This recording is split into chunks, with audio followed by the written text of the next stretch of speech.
Hello, everyone. It's my pleasure to welcome you to the next webcast of Watchful Software's Global Thought Leadership. This is going to focus on data classification and next-generation information management. My name is Dick Olson, and I'm with Watchful Software. This exclusive webcast features a panel discussion and will be led and moderated by Ken Baylor, recognized leader at data protection, bank security, Agile information, security and regulatory compliance. Mr. Baylor will be joined by Amy Mushahwar, Counsel and Chief Information Security Officer at ZwillGen PLLC, and Branden Williams, VP, Chief Technology Officer, Security and Fraud Solutions at First Data Corporation. So the panel is going to share insights on how to overcome the pitfalls in data classification and how to leverage it to enforce role-based action control policies to prevent sensitive data from falling into the wrong hands. This webcast will be posted on the Watchful Software website, and if you have any questions, you can type them in, and they will be answered at the end of the session. Thank you. Ken, handing off to you. Yeah, well, welcome everybody. I'm very happy to have you here. So we're going to cover today, and the agenda is we're going to look at the house rules, which are basically any questions, hold them on till the end. And we're going to look at the evolution of the information security focus, because one thing we're hearing a lot of complaints over is that we constantly are getting attacked. So as a result of that, we're constantly looking at different things to figure out how to recover from these attacks. But then we come to the core point is, why have a data classification policy? In my personal experience, if you have an acceptable use policy and a data classification policy, that's pretty much the core of how you do information security, how you actually get your guardrails and know what to do. Then we're going to have a panel discussion with both Branden and Amy, and then we're going to come back and circle around on the key takeaways, and then we'll have the question and answers and wrap up. So what have we been focusing on? In the last 15 years since I've been in information security, we've actually focused multiple different times on different things. The first big approach was, well, there's a lot of hacks out there. Let's try to build a decent, strong infrastructure, firewall it off, and protect the perimeter. As you know, that didn't work really well. We had this concept of it was a big, tough outside, and then once you got inside, it was kind of soft and mushy on the inside. Once you were in, there were generally flat networks. You could go through and just completely destroy everything. The big problem with protecting the perimeter is that the perimeter has got a whole bunch of things which are endpoints inside, and those endpoints primarily are laptops. Now they're smartphones. They go outside, they get infected, or else once they're inside, they tunnel out using HTTPS or TLS, and all the malware just comes right in through the firewalls, all of your multi-layered protections and VLANs, and now boom, they're suddenly infected the inside, and once they're inside, there's no getting rid of them. So we move from protecting the perimeter to locking down the endpoint, and many of you have probably seen how we went from a couple of hundred signatures today, or a day, to tens of thousands per day, and then everybody went, okay, this is not scalable. Around the same time, there was a massive growth of the cloud, and the cloud was a great place to do a lot of your production work. So then information security tried to focus on, well, we have to make sure our production doesn't go down, so we're going to figure out how to lock down the cloud. And that didn't really work for a number of reasons.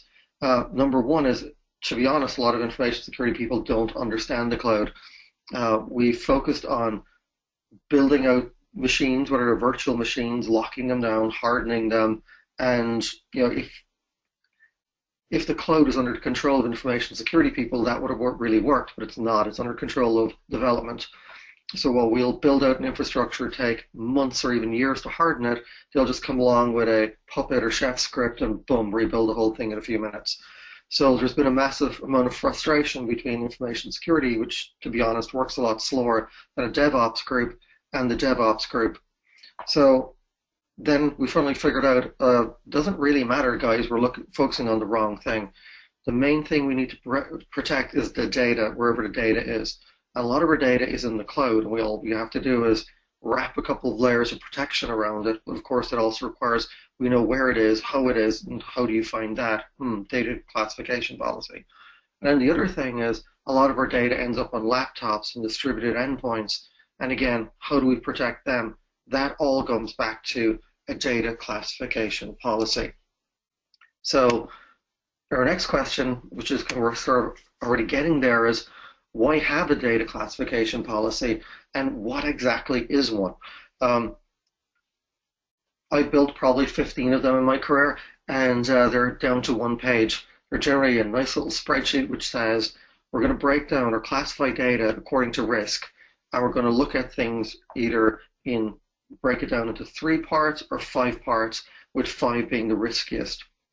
So we're going to look at things such as we would define Category 5 data as data which, if it leaked out, it would cause significant harm to the company and also would require us to disclose it to somebody.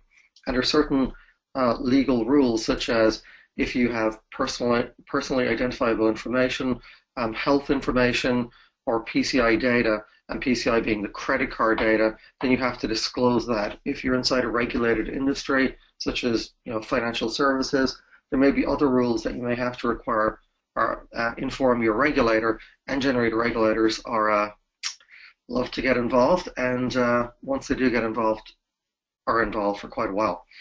So a data classification policy, you look at your information stores, that includes documents, databases, log files, whatever way that information is, and you figure out where it is, and you look at what is the riskiest data we have, and you start focusing in on that.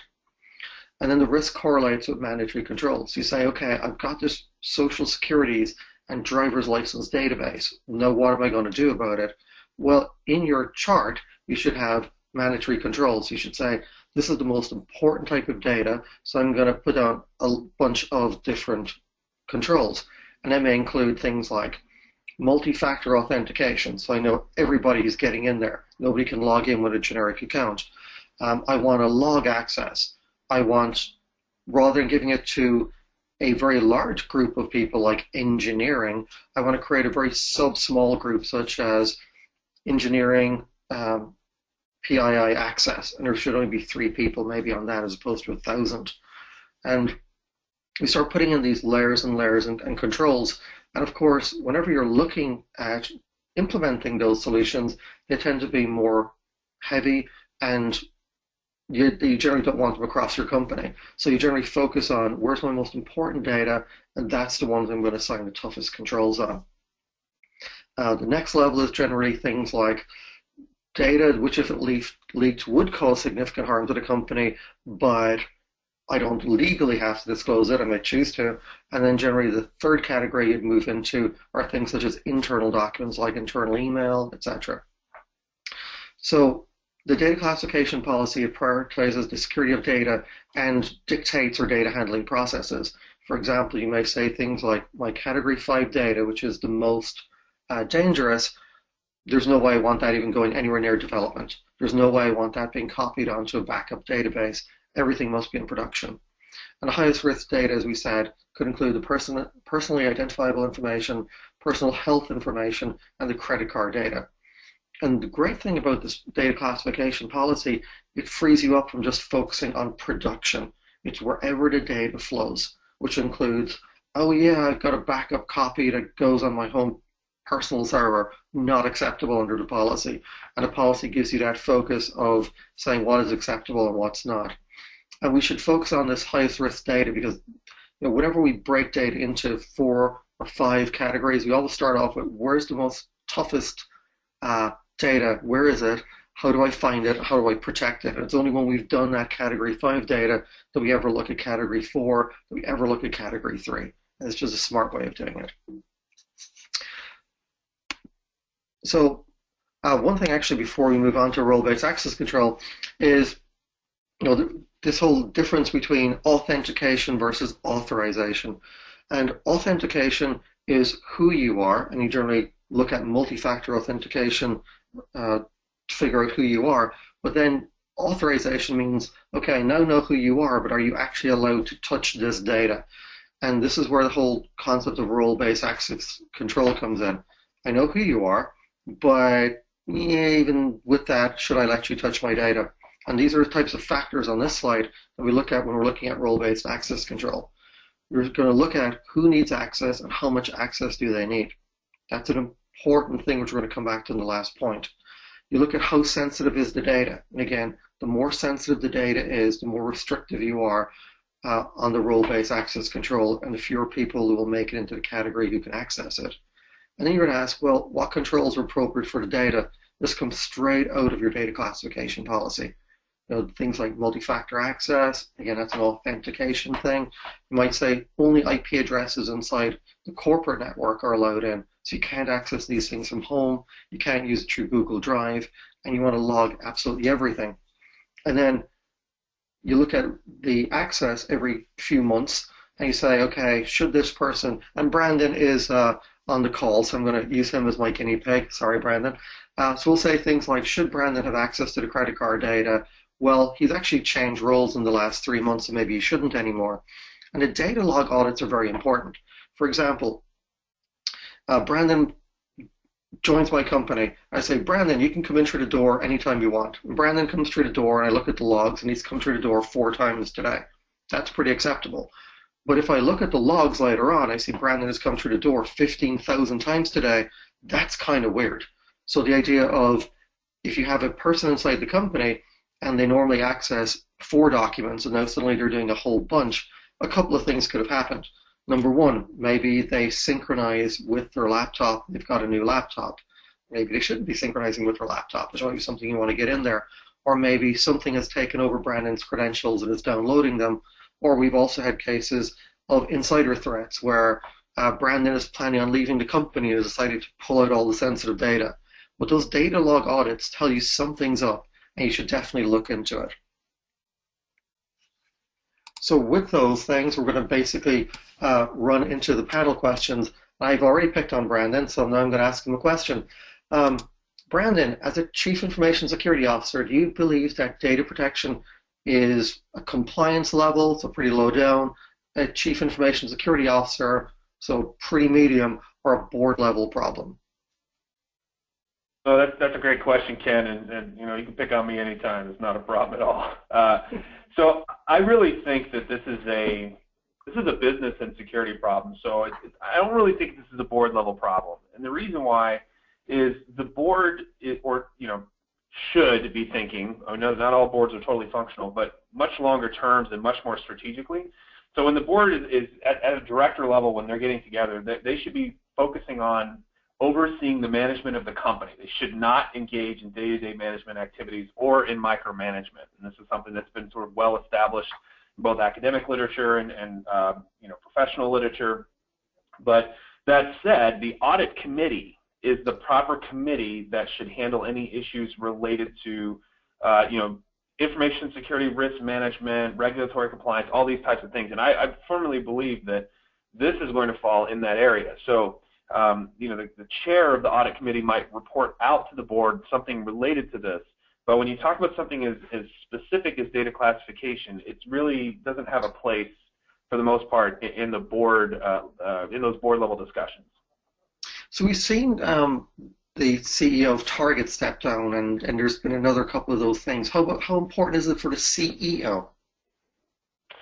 So to be clear, I'm stepping down might be the nice way to put it, right? I'm not sure if he was asked to do that or if somebody told him he had to step down. But so there's an issue here where the CEO and board level people should be asking, making sure that it's being handled, right? So their job again is to oversee the management of the organization. So one of the things it should be, tell us how your information security program is running. Give us the high level metrics. And is the CEO going to ever get involved in the day-to-day? Highly doubt it. It's a risk of doing their jobs. Theoretically, that's why they get paid the big bucks. But when it comes down to, funding and running the budgets and figuring out how they're going to place their money in the expense plan for the year, they have to understand, what is this money I'm allocating towards information security? Like, what am I getting out of that? I don't think that, if you were to look at all things equal and say I can buy, I can fund $3 million of network intelligence, or I can fund $3 million to open a new line of business that will pay, $10 million in the next 2 years, I think we know pretty clearly which pathway the CEO is going to take. That's fair. And looking at this role-based access control, because the slide's right in front of us, do you think role-based access control is the best way of protecting data?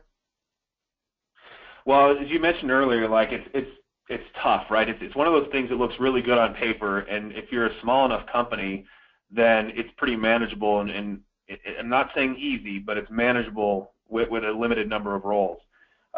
Many, many years ago, I was working on a project for a large financial institution here in the U.S., and they embarked on a program for their entire bank to build everything under role-based access control.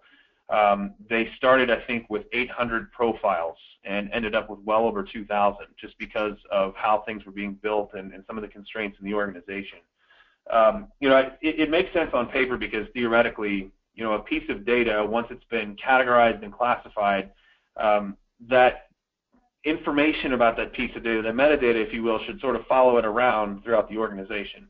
Unfortunately, most of the systems that I've worked with, they have a hard time sort of preserving or even recognizing that metadata without additional coding or additional classification, additional things that sit on top of it, which sometimes, it's just not there, right? So, if you think about it, if I'm in a fairly simple, straightforward system where I've got a data classification process, maybe I just have one system of record and I've got, the only way you can access that is through my application and you can't export data. Hey, role-based access control is going to work super great there, and it's going to be, pretty well contained. But if you turn around and say, all right, well, I'm going to provide an export feature now so data can come out into Excel, or I can do a CSV, like at that point you sort of lose all the context around there. Then it's up to that individual to maintain those levels of classification. So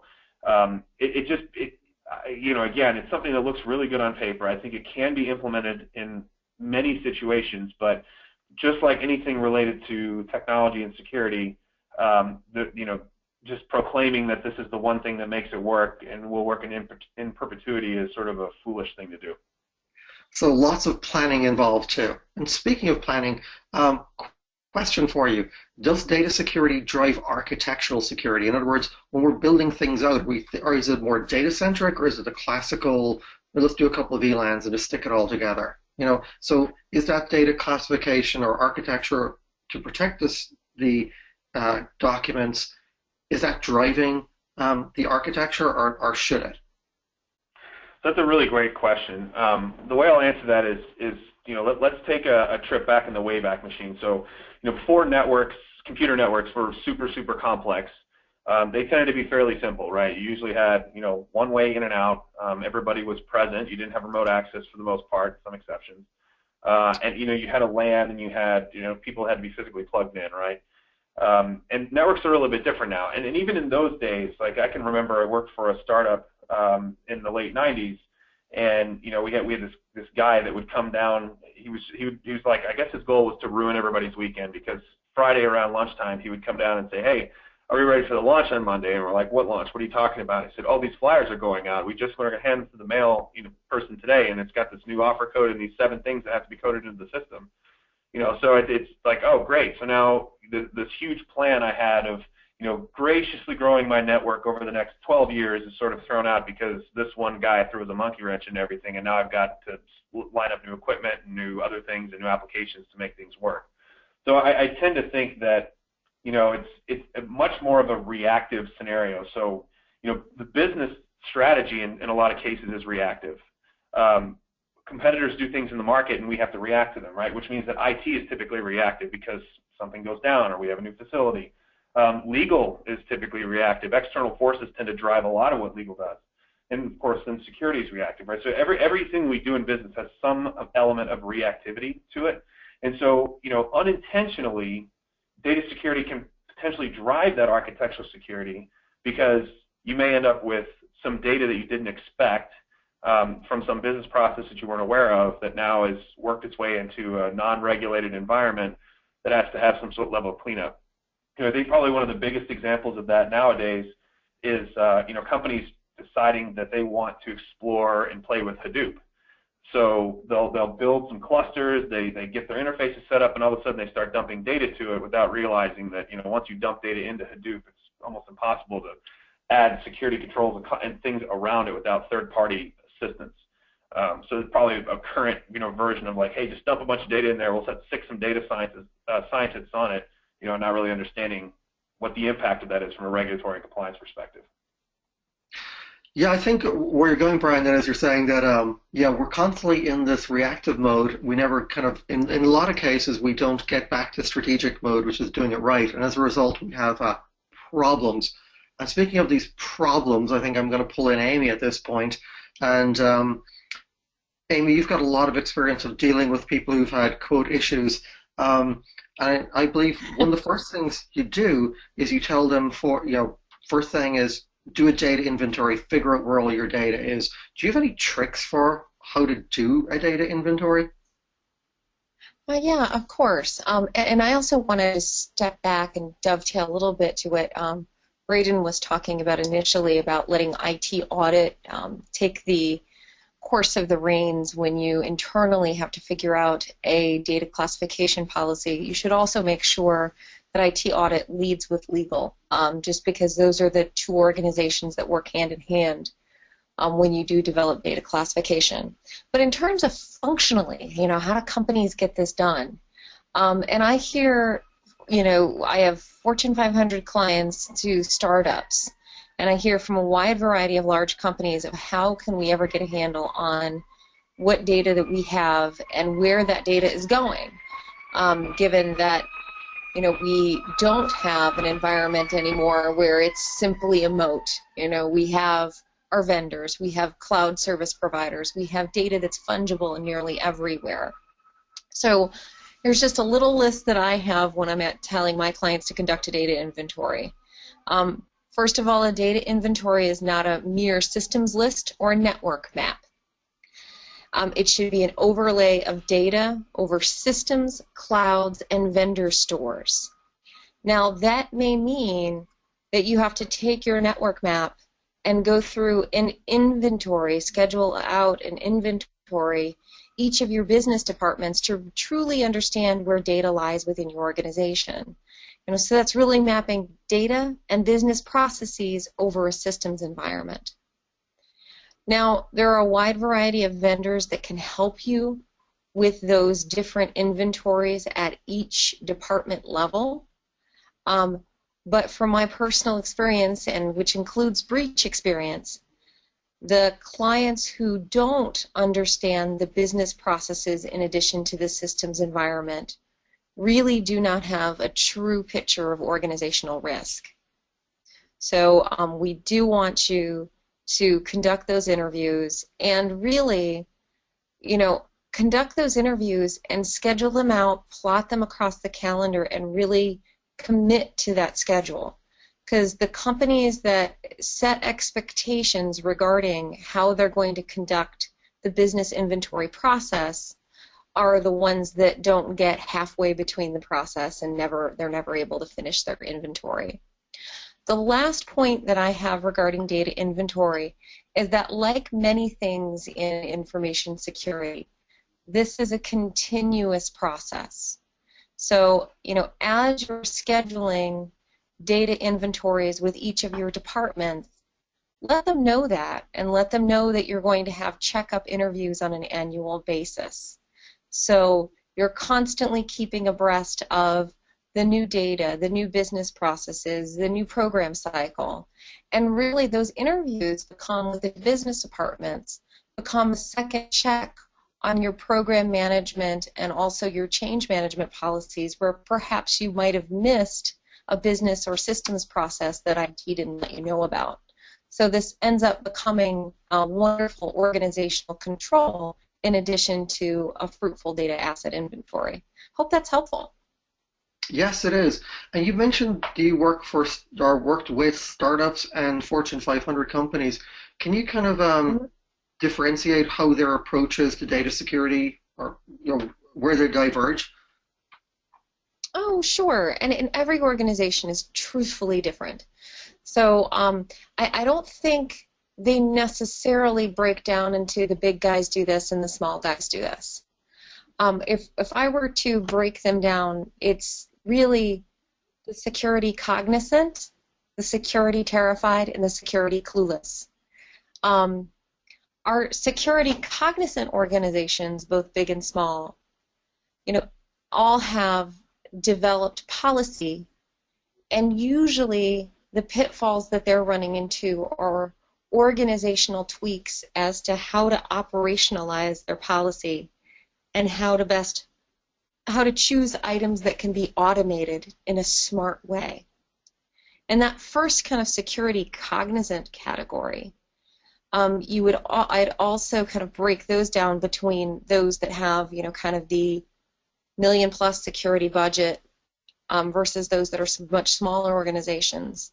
Those with larger budgets are able to, have automated inventory tools, have effective information security awareness and threat management software, whereas the organizations that are smaller and security cognizant, they are able to do a significant amount, but they have to do it in a smarter way with open source software and with having employees that truly know how to do more with less. So I don't want to tell you security can only be done on a big budget. It can be done effectively in a small budget if you're security cognizant and you have the right employees in place. That next category down, those who are just terrified of the information security process or very weary of the information security process, it's usually running into a few different things.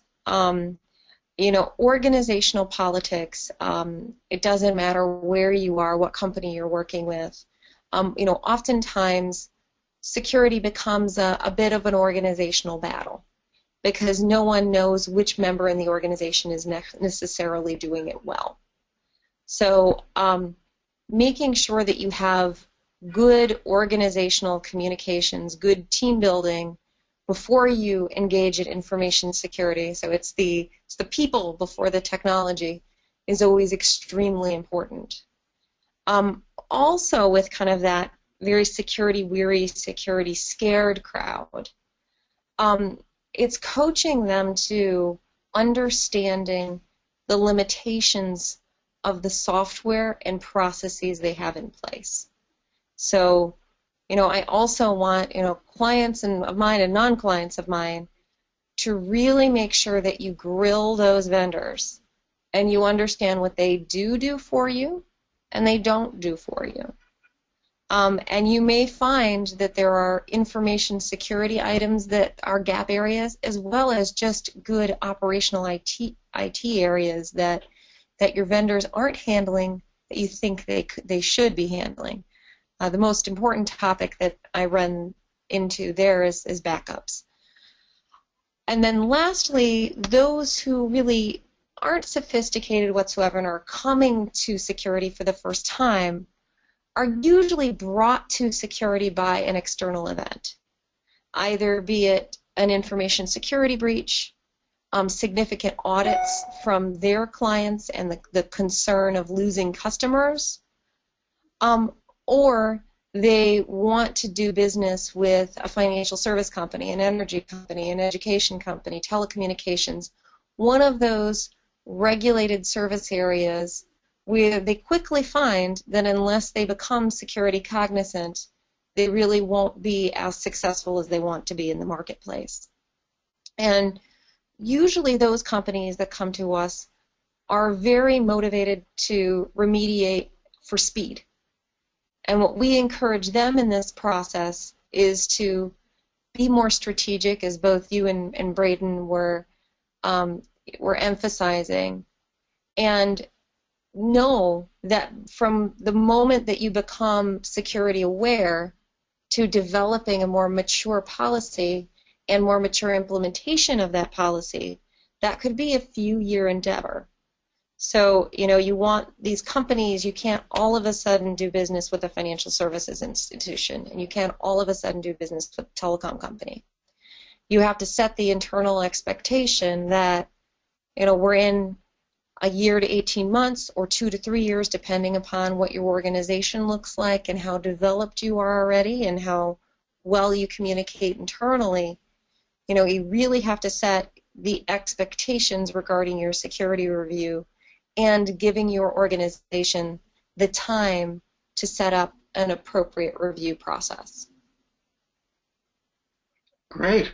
And another question, Amy, as I have you on the line, the role of the FTC, that's changed recently in this area, right? Can you tell me about it? Oh, sure. So the role of the FTC hasn't necessarily changed. And for those of you who are non-lawyers, which I'm assuming there's a number of you on the line, the Federal Trade Commission has something called unfair and deceptive advertising practice jurisdiction, as do all U.S. states. What does that mean practically? That means if you say and you advertise that you are a secure company, you maintain reasonable security, you maintain state-of-the-art security practices and software, you are advertising to the general public, that those statements are true. If they are not true, then there is the possibility that you could have an inquiry from the Federal Trade Commission through its unfair and deceptive trade practices jurisdiction. They have the ability to question you, issue you a CID, issue you an inquiry letter, essentially asking, is there proof that you maintain reasonable information security practices, or whatever you're advertising. And typically those inquiries do come after significant breaches, or even if they're rather insignificant breaches, repeated breaches. And we've even had the CFPB, which is a kind of sister type of FTC regulator that, for the financial services industry, issue an inquiry over a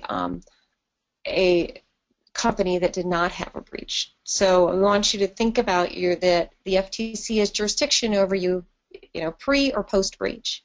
Now, what has changed? What has changed in the past 18 months? First of all, the Federal Trade Commission had a case called the Wyndham case, where Wyndham had a series of payment card breaches. And the appeals court in that case ended up upholding the Federal Trade Commission's ability to look into the reasonable security practices of Wyndham. So, we have precedent that the FTC can point to in the Wyndham case saying we have indeed applied our unfair and deceptive trade practices jurisdiction to information security practices. What has been very helpful over the past year, and it was last summer, the FTC actually issued a white paper called Start with Security, and it is available from the FTC's website, ftc.gov, that enumerates all of its agency precedent regarding what it believes to be the most important security controls that should be in place and what it has issued enforcement orders over. So I encourage everyone on the line to look at that Start with Security white paper, and at a minimum, as you're reviewing your security policies and procedures, you make sure that you address each of those topics. Now, unfair and deceptive trade practices litigation isn't the only thing that the FTC has done this year in information security.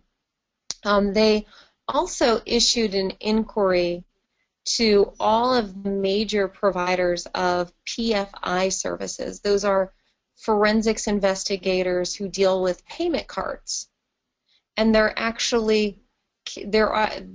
have kicked off a review as to how security is conducted in the payment card industry.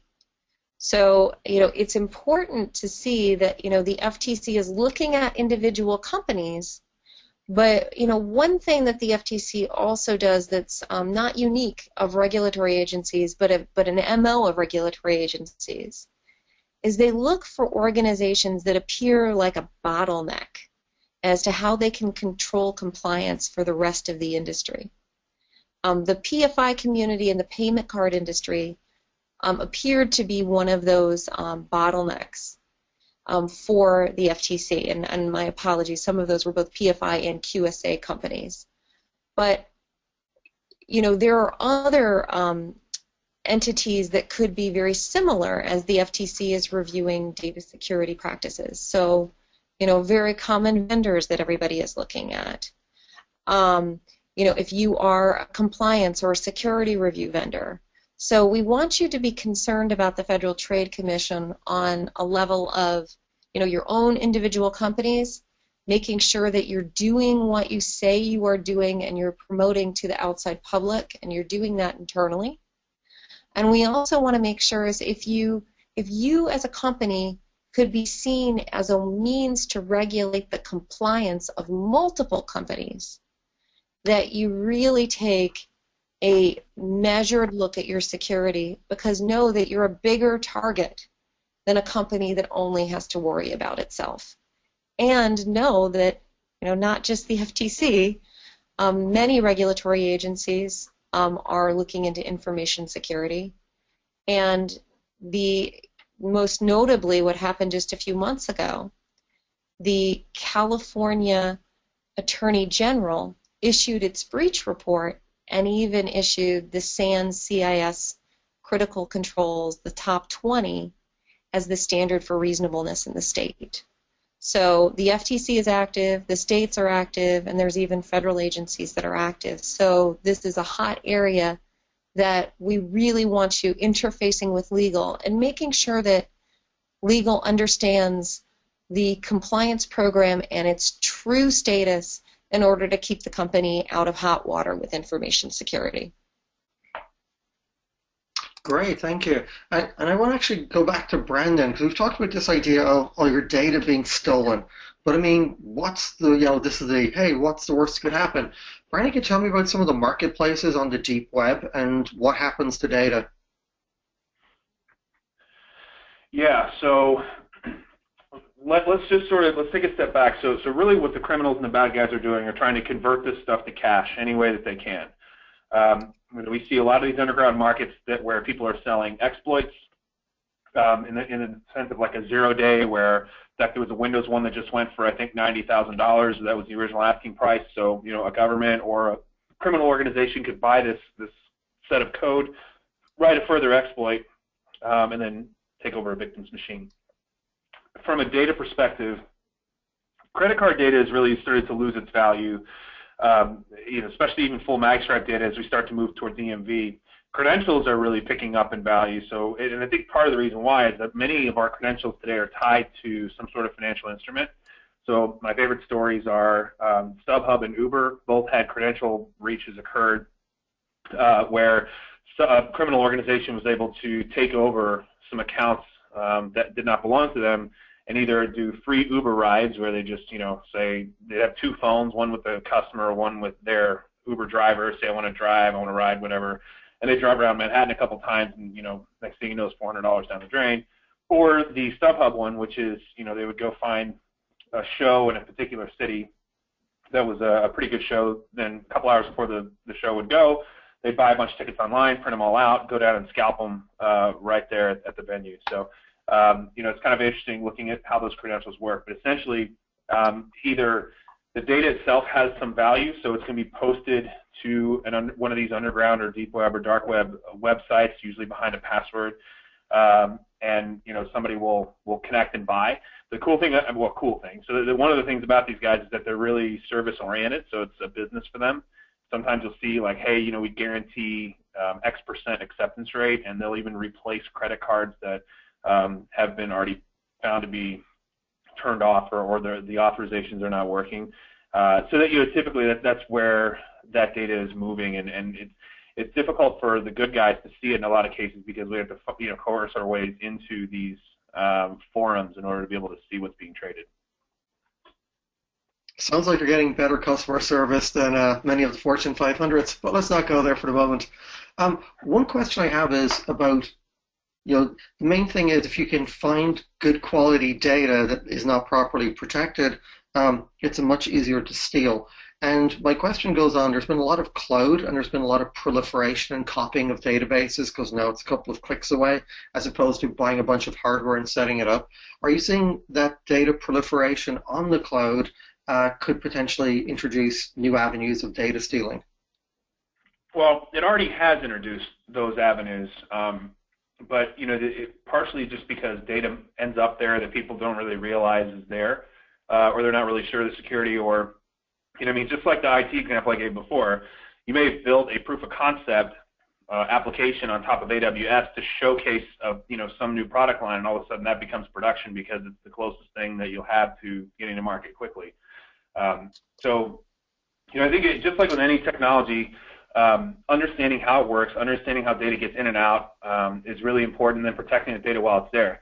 I would argue that in many cases you could configure certain cloud services and cloud instances to be more secure than something that's sitting on a desk somewhere or sitting in a data center somewhere, just because there's different types of controls you can put in place. It's not universal. It's not, I would never say, universally one is more secure than the other one. It's all dependent on how you use it and configure it. Fair. We've talked a lot about this data inventory and classification projects generally. So question, Branden, who should be involved in data inventory and classification projects? What sort of groups? So it's a great question, and it probably should be a lot more wide-reaching than most people realize, right? So, if security and compliance is the driver because of some regulatory initiative or some other reason, that's great, but if you don't have legal involved, to understand legal ramifications of doing things in certain ways. If you don't have, if it's data that finance uses, the business owner, if they're not included, one of the things that I do we do find is that security people traditionally parade around the world like they're Atlas, right? They've got the weight of the world on their shoulders with all these controls, and they're the ones solely responsible for keeping executives out of jail, right? Stop me if you've heard that one before. The reality is that there are many controls that are built in layers, including financial controls, that security people sometimes don't know about and they're not aware of. So it's something that could be perceived as a security gap from a control perspective may already be covered in another area. So that's why it's really important to branch out. You have to include the business user. You have to include most likely your finance teams who may also be the business user. The compliance and security teams and legal, because they understand how the data should be used in the function of the business. At some point, you will need to include IT because IT is going to take the direction that you set and implement it. Yeah, and Branden, if I might dovetail on what you were just saying, a very good example of this that cross-cuts a number of industries is authentication. So your business units may indeed be, asking for identification, asking for bank accounts, and asking for authentication of the customer. So when those customers, if you provide customer accounts, have better authentication, kind of for your linking back to your identity and access management programs. So, I know, I am as a hot topic, but there's a number of areas like this where you do indeed want to make sure that you understand the fulsome business process to really understand how secure you organizationally. Great. And so question for Amy on how many data breach laws are there actually out there, even in the US, and how can you find them and comply with them? Because it sounds kind of crazy. Yeah, it is a little crazy. I will admit that. But so there are 48 state and territory data breach laws. There are federal laws regarding data breach. So, for example, CP&I, HIPAA, and most of the companies nowadays, even if you're a small company, you're dealing with customers internationally. So many jurisdictions internationally also have data breach laws. So I wish there was a one-stop shop depot in order to have all of these organized and organized well. But that is the role of outside counsel, and all of us do maintain proprietary lists of all these statutes and significant breakdowns of how to analyze a breach. So where, 5 to 6 years ago it took us a week or two to do an analysis, now we can do it in a matter of hours or minutes depending on the data at issue. So we do encourage you to involve your internal and external legal counsel, because given the complexity of the law for analysis of any data event, whether or not you ultimately determine it to be a legal breach, the complexity there is significant enough that you want to make sure someone is doing that analysis who does it very, very regularly. Great, thank you. And to give you a very... Oh, yeah, no problem. Yeah, so what I'd like to do at this point is I'm going to hand control back over to Dick, and Dick, do you want to open the webinar to questions? Sure. Thank you. The interesting session.